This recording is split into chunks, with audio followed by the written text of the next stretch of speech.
if this video helped you in understand this deception, this manipulative nature of this regime, this evil regime, and why that evil always disguised in the face of light, right? Like, this is something I later understood by Dennis Prager. Like, evil is so light, so bright that you cannot look into it.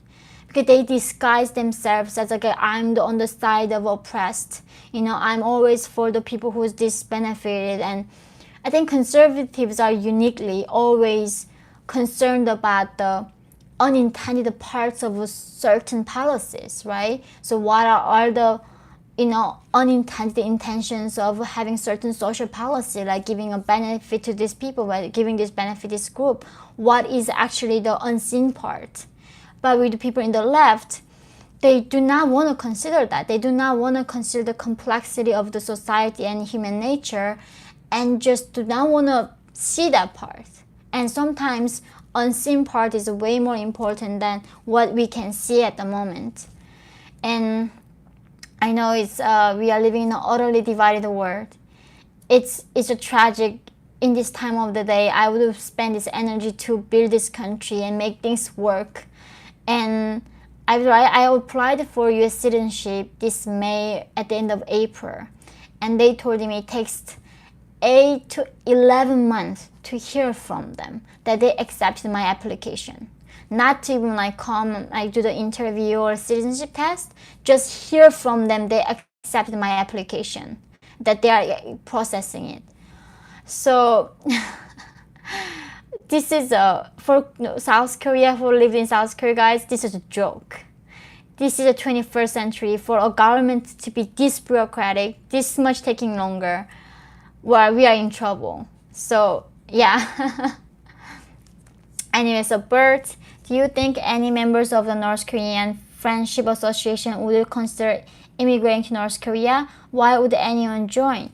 A lot of them in Japan did, and they still give a lot of money to North Korean regime. This is the thing, like, once you are brainwashed, it seems like you cannot get over it. I really want to talk to the psychologist or anybody who studies brain. Why is this the case, right? And yeah, so a lot of people at the moment, they told me honestly, like, hey, give me money, I want to go to North Korea. And I was like, do you even know what happens to you if you go to North Korea? And I always believe that as much as human nature is complex and humans can do so much damage if they are not educated, but it's a human rights. I care about human beings. That's why I'm trying to tell them this is what happens when you go.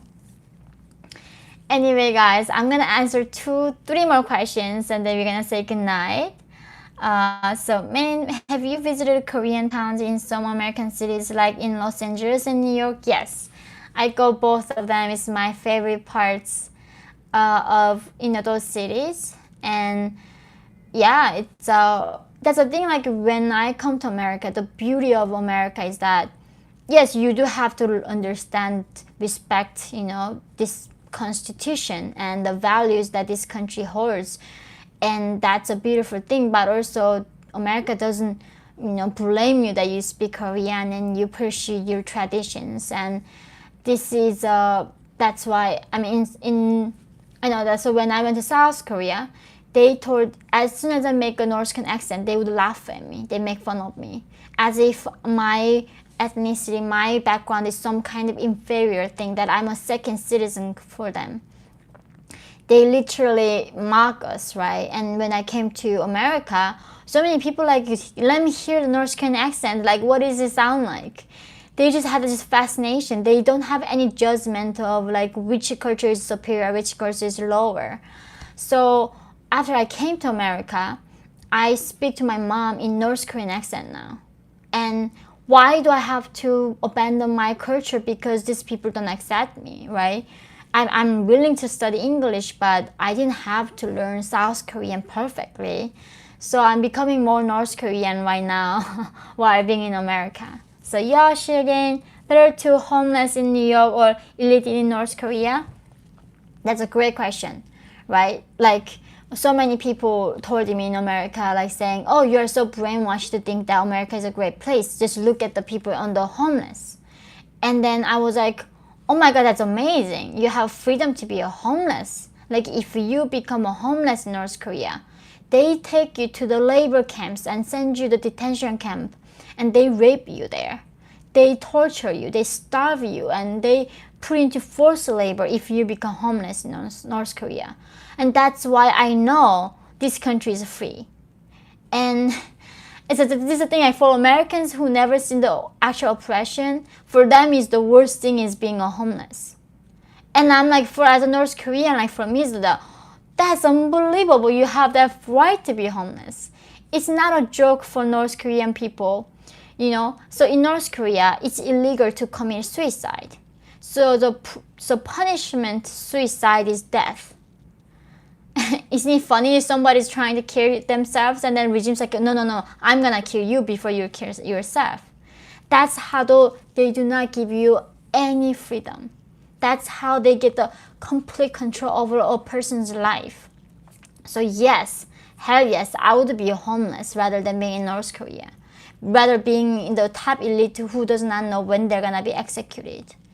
And another thing is, in America now I realize that, right, why people like I see on the streets, people literally injecting themselves like with the drugs and doing so much drug and dying and drinking and so much anarchy here I see. There's a more like chaos.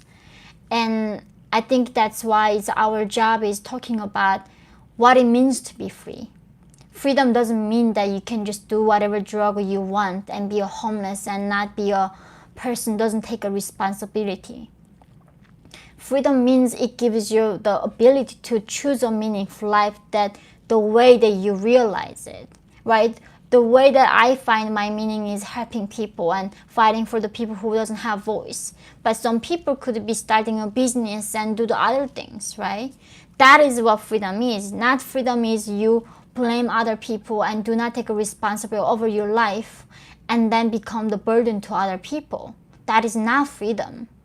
And this really angers me whenever this entitled people does not even know the real oppression and keep telling me they're oppressed and telling me that I am brainwashed to think that America is great. Anyway guys, it's amazing to be in this journey with you. Thank you so much for your support and helping me and joining my Patreon. And despite YouTube demonetization, I am keep going strong because of your support on my Patreon, on the locals, guys. Thank you. And not just for joining my channel, I do think, do you guys know China Uncensored? So the host of that show, Chris and Shirley, Matt, they are my friends. It is unbelievable what they're dealing with, this censorship, that we do now have to make a choice to support these platforms that promotes freedom of speech. The beauty of living in capitalism is I get to vote every single day by choosing the product that I wanna but that works for me. This is the thing, capitalism is direct democracy. You choose by buying the product, you vote. This is valuable and this is not valuable. So now it's time for us to take that vote and choosing a product that promotes our principles and basic human rights. So yeah, there are locals is a community where they promote freedom of speech. They don't censor you. And I think Rumble it is. I haven't been active on it. And if there's other platforms, please let me know so we can all support them. But guys, thank you for your support.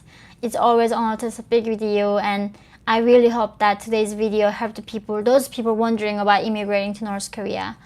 And it wasn't coming from the ill wish. I just wanted to be helpful. So I love you so much. Hope you have a wonderful week ahead, and I will see you soon in the next video.